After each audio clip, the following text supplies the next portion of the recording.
Well, 3 women from Baltimore are still missing, and police say one of the cases is now turned into a homicide investigation. Yeah, it's been months since anyone has seen or heard from any of these women, and now investigators suspect foul play.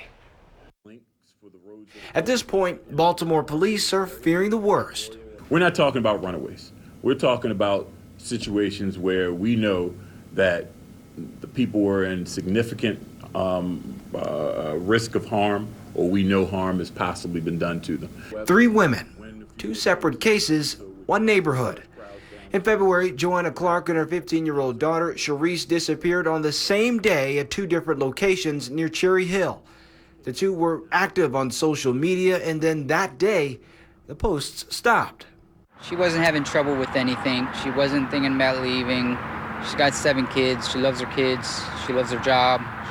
She's not going anywhere.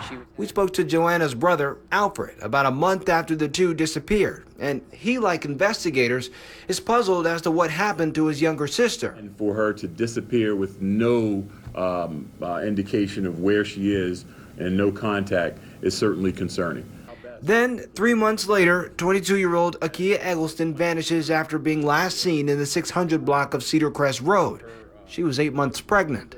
At this stage, I think we're prepared to pivot that foul play is something that we are absolutely exploring because she was 8 months pregnant at the time. Akia is desperate for information. I'm just pleading with anybody that's watching or anybody that hears anything to please contact us, the family, friends, police. If you see anybody that looks like her, her child needs its mother. While police say the cases aren't related, the objective remains the same: bringing these women home safely.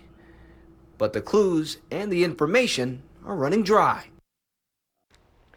Police say Eggleston would have had the baby by now, and they've checked local jurisdictions to see if there have been any matches. Still nothing. Now, we've posted links on both stories on our website, abc2news.com. If you have any information on either of these cases, you're asked to call Baltimore police.